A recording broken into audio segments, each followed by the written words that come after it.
Kadang mau bercakap pun tak lancar. Mau mengingat nama kawan pun payah kali. Alah, siapa nama itu? Allah. Nanti kalian mengalami itu. Lupa. Bukan lupa, lama koneknya, loading. Tapi kalau muda gini semua nama orang. Saya tanya, nama bini masih ingat bang? Masih, masih. Itu gara-gara lambatnya darah itu tidak normal naik ke otak.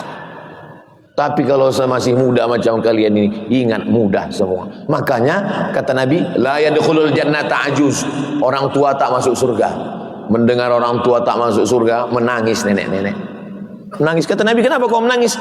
Engkau yang mengatakan ya Rasulullah orang tua tak masuk surga. Kata Nabi, bukan itu maksudku. Maksudnya nanti masuk surga itu muda balik.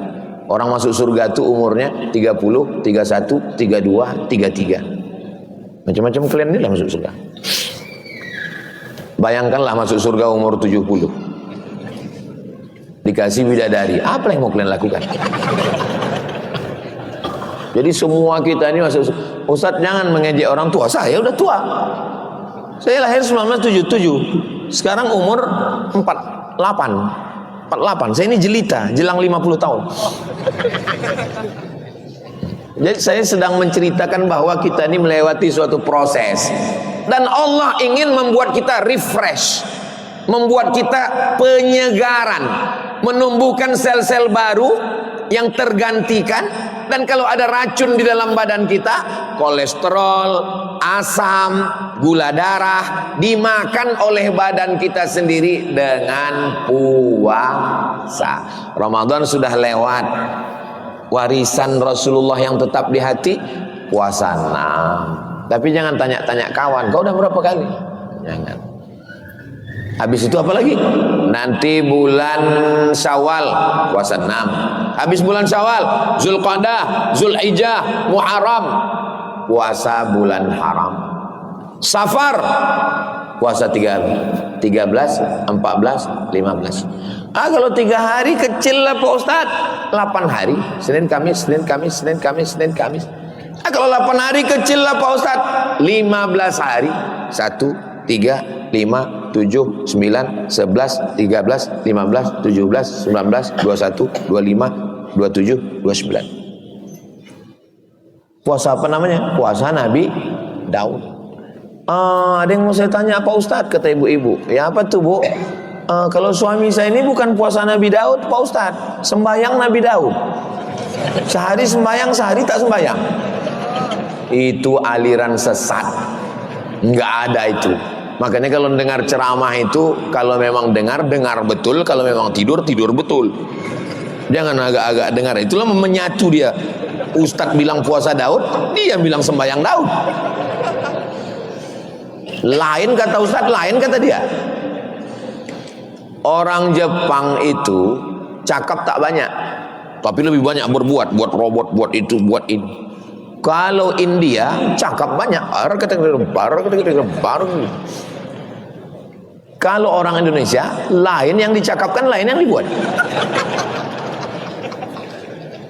Jadi dengar baik-baik cakap Ustadz. Apa Ustadz kalau cuma 15 hari kecil lah Pak Ustadz, aku bertenaga, aku kuat, aku bisa puasa dalam 1 bulan. Namanya puasa dahar. Puasa dahar. Jangan dahar, dahar itu makan. Kumaha atuh dahar. Dahar puasa dahar sepanjang bulan. Boleh puasa dahar kalau tidak menyebabkan efek penyakit. Kalian anak-anak muda jangan puasa dahar. Nanti kalian puasa tak masuk ke kampus, bawaannya mau mati aja. Misalnya, kau kenapa enggak kuliah? Kata Ustaz Somad puasa dahar. Jangan kau ikut Ustaz Somad, sesat dia tuh. Siapa sahabat Nabi yang puasa dahar? Abdullah bin Umar. Siapa sahabat Nabi yang puasa dahar? Aisyah, istri Nabi. Setelah Nabi meninggal, dia puasa dahar. Jadi puasa dahar boleh catatan. Suami meninggal, anak meninggal, hidup sendiri, bagus puasa dahar. Tapi kalau sehat bekerja, paling banyak boleh 15 hari. Masih ada orang di zaman sekarang nih puasa dahar nih. Ada. Saya pergi ke Kudus, Jawa Tengah. Sampai ke rumahnya makanan full. Silakan makan Pak Ustaz, silakan makan semua tamu-tamu tim, silakan makan. Bapak nggak makan. Saya puasa Pak Ustaz. Dalam hati saya, apalah salahnya dibatalkannya 1 hari pas kami datang ini kan? Bapak puasa apa? Saya puasa dahar tiap hari Pak Ustaz. Sudah berapa lama Pak? 2 bulan, 2 tahun Pak Ustaz. Sudah 2 tahun puasa dahar, sehat walafiat. Namanya nggak boleh sebut, menjaga kode etik jurnalistik. Tapi kalau 4 mata nanti bisa saya kasih tahu. Siapa yang kemarin Ustaz bilang puasa dahar itu Pak Ustaz? Bisa kita bicara 4 mata, jangankan 4, 3 pun bisa. Saya sudah banyak nengok orang puasa sehat. Jadi warisan Rasulullah yang tetap di hati, banyak puasa. Saya sebetulnya cerita puasa ini malu sendiri kadang, karena jamaah ini banyak husnuzon, ditengoknya badan saya kurus ini karena puasa. Kadang di rumah-rumah acara jamaah itu pas giliran makan Pak Ustaz, makan saya. Ada Pak Kapolres di situ, Pak Kapolsek, makan Pak Kapolsek. Saya bilang, mohon maaf Pak Ustaz, saya puasa. Katanya, dia pula puasa, awak tak puasa. Tapi untungnya saya punya alasan. Pas ditanya, Ustaz nggak puasa? Saya musafir. Untunglah Pekanbaru itu jauh. Boleh tak puasa kalau musafir jarak kosor sholat. Katanya kosor sholat itu 82 kilo Pak Ustaz. Enggak, 89. Enggak, 82. Kebetulan Ustadz ini referensinya fikih Islam Sulaiman Rasyid 82. Kebetulan Ustadz ini referensinya Al-Fiqhul Islami wa Adillatuh Syekh Wabah Zuhaili 89. Tak usah berkelahi, dua-duanya punya buku. Ini yang satu berkelahi, guru kami ngatakan 82, guru kami ngatakan 89. Gurunya pas ketua salaman cipika-cipiki. Muridnya berkelahi cakar-cakaran. Makanya kalau ngaji di masjid, jangan di kebun binatang. Ibu-ibu yang puasa bagus. Berapa banyak sekarang orang memang tidak makan sama sekali, dikasih nasi diet karbo, dikasih udang kolesterol seafood, dikasih daging merah kolesterol tinggi, dikasih santan tidak mau, tapi 3 bungkus berasap. Tapi coba kalau kau puasa dengan baik, orang puasa wajahnya cerah, orang puasa kulitnya bersih, orang puasa matanya tajam, orang puasa pikirannya cerdas, orang puasa. Ini warisan Nabi Muhammad sallallahu alaihi wasallam.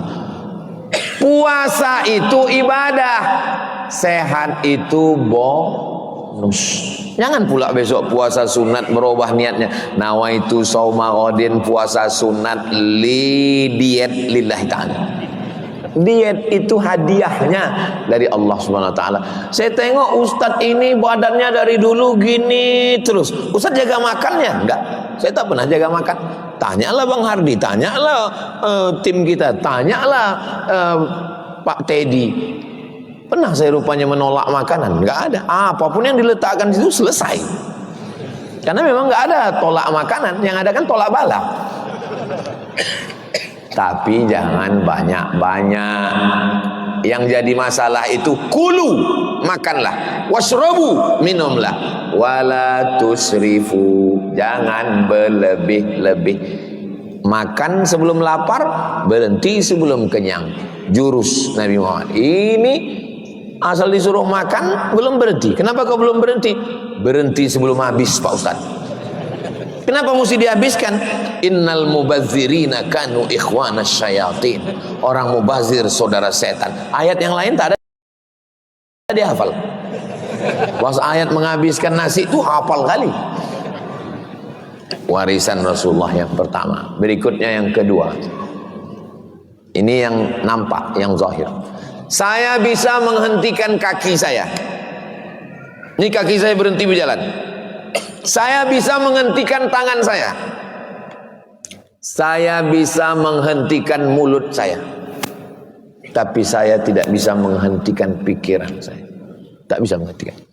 Menengok masjid ni pikiran kata, oh dah berubah, berapalah APBD-nya ya. Menengok rasa dingin, oh pakai AC, berapalah tagihan listriknya ini ya. menengok karpetnya bagus, Masya Allah, ini masjidnya masih terutang atau enggak ya? Oh, nengok. Jadi pikiran ini tidak bisa di stop, tidak bisa. Makanya orang ingin menyetop pikiran, pejamkan mata, fokus pada nafas, tarik nafas, tarik, keluar dari belakang. Dia mengajak untuk fokus pada nafas. Ketika puasa, kita tidak fokus pada nafas. Kita tidak fokus pada gemericik suara air. Kalau pergi ke tempat-tempat relaksasi, ke tempat kontemplasi, ke tempat apa nama istilah? Ya itulah pokoknya. Itu kita disuruh untuk fokus pada sesuatu. Pejamkan mata, fokus pada suara gemericik air. Teringat pula tagihan sanyu. Pejamkan mata, fokus pada suara burung. Didengarkannya suara burung. Cicit, cicit, cicit, cicit. Teringat sarang walet. Berapa harga walet sekarang ya? Islam tidak menyuruh fokus pada suara burung. Kita tidak disuruh fokus pada suara gemericik air. Tapi di saat bulan puasa, pikiran kita mengingat Allah Subhanahu wa ta'ala. Begitulah hebatnya warisan Rasulullah. Masa iya Pak Ustaz, waktu kita sedang puasa itu pikiran fokus ya? Pergi ke mall, nampak orang pakai baju belum selesai dijahit. Astagfirullahaladzim. Datang kawan ngajak cerita, bro gimana kabar anak si anu, laki si anu, bini si anu, artis si anu, begini. Ingat Allah langsung. Kontrolnya dipasang, microchipnya dalam kepala kita. Jangan tengok macam-macam, jangan dengar macam-macam. Makanya kalau sudah bulan Ramadan, pergilah kemana-mana, suaranya religi. Alhamdulillah wa syukrulillah. Di kafe-kafe suara-suara religi. Begitu Idul Fitri, bum bam bum bam bum bam, keluar semua hantu setan. Pas ditanya yang punya kafe, kemarin kalian di kafe ini suaranya religi ini. Iya, bulan Ramadan kan setan diikat, ini udah lepas katanya. Orang sedang berpuasa, pikirannya terjaga dan terpelihara. Orang yang sedang puasa, jangankan matanya, cakapnya pun terjaga terpelihara. Ibu-ibu, kalau ada kawannya mau ngajak, kabarnya anak si anu, nantu si anu, kawan si anu, si anu. Aku sedang puasa ini. Nanti habis maghrib baru kita bahas. Semakin besar kota, semakin metropolitan, semakin mewah, semakin banyak pikiran. Kepala ini kecil. Yang mau dimasukkan ini masalah kantor, masalah rumah, masalah artis, masalah itu. Semua sekarang manusia ini semua mau dipikirkannya. Artis ini jadi DNA atau tidak ya? Artis ini jadi ini atau enggak ya? Ini apa betul selingkuh atau tidak ya? Semua mau dipikirkan. Karena semua mau dimasukkan ke kepala. Kepala ini pula kecil. Pam, pecah pembuluh darah. Nah, itu mancing-mancing deh itu. Ini cepatlah selesai tausiah ini kalau gini. Jadi apa tadi hilang pula Pak? Allah mau mengajarkan kita bagaimana fokus pikiranku, karena aku teringat almarhumah ibumu. Buya Hamka sangat cinta pada istrinya, meninggal istrinya. Dia tidak mau pikirannya kemana-mana, dia membaca Al-Quran. Alhamdulillah Pak Ustadz, suami saya itu asal saya dekati, saya tengok selalu bukan Quran. Di downloadnya Quran digital. Asal dekat bininya baca Quran, asal pergi scroll. Ini namanya laki-laki semi Fir'aun. Sholat sunat wudu, sholat sunat taubat, sholat sunat tahajud, sholat sunat hajat. Banyak kali tuh Pak Ustaz sholat sunatnya. Ketahuan kemarin tak tarawih. Orang yang merasa sholat sunat banyak kali, tidak banyak kalau dia tarawih kemarin. Apalagi kalau tarawihnya 23 rakaat. Biasanya masjid-masjid yang tua-tua itu 23 rakaat. Masjid Agung ini berapa rakaat? 23. Berarti masjid tua. Masjid-masjid yang lain sekarang 11 rakaat. Ada masjid yang paling cepat di Pekanbaru. Ustaz Somad, masjid kami ini cepat sekali. Jam sekian selesai. Di mana? Masjid dekat kantor polisi. Entah imam itu takut karena makmumnya polisi. Saya bilang, kenapa cepat kali di sini, Pak? Saya bilang, kebetulan dekat rumah itu DPR RI. Cepat di sini Pak Ustadz. Kenapa? Ya, Ustadz kan kalau mau pergi kemana makmum. Bismillahirrahmanirrahim. Alhamdulillahirabbil alamin. Ar-Rahmanir-Rahim. Maliki yaumiddin. Iyyaka na'budu wa iyyaka nasta'in. Ihdinas siratal mustaqim. Siratal ladzina an'amta 'alaihim ghairil maghdubi 'alaihim waladdallin. Karena suara imamnya rendah, maka makmumnya juga rendah. Tapi kalau imamnya tinggi, Bismillahirrahmanirrahim. Alhamdulillahirabbil alamin. Arrahmanirrahim. Maliki yaumiddin. Iyyaka na'budu wa iyyaka nasta'in. Ihdinas siratal mustaqim. Siratal ladzina an'amta 'alaihim ghairil maghdubi 'alaihim waladdallin. Karena imamnya tinggi. Bismillahirrahmanirrahim. Alhamdulillahirabbil alamin. Arrahmanirrahim. Maliki yaumiddin. Iyyaka na'budu wa iyyaka nasta'in. Shiratal mustaqim. Shiratal ladzina an'amta 'alaihim ghairil maghdubi 'alaihim waladdallin. Ke masjid ini orang tidur hari libur. Ini hari libur. Berapa banyak anak-anak muda hari ini bangun jam 8. Itu sama dengan dalam hadis Nabi, man nama, siapa yang tidur walam yusolli, sampai tak solat subuh, balas syaitanu fi uzuni, kencing setan di telinganya. Siapa yang tidur hari libur ini sampai tidak sholat subuh, kencing setan di telinganya. Untung Allah masih sayang. Kalau tak sayang, dinampakkan Allah disingkap. Terah 1 Syawal 1446 Hijrah. Minal aidina wal faizin. Taqabbalallahu minna wa minkum sholihal a'mal. Saya tutup dengan pantun penutup, menangkap puyuh di Bukit Selasih. Thank you dan terima kasih. Wassalamualaikum warahmatullahi wabarakatuh.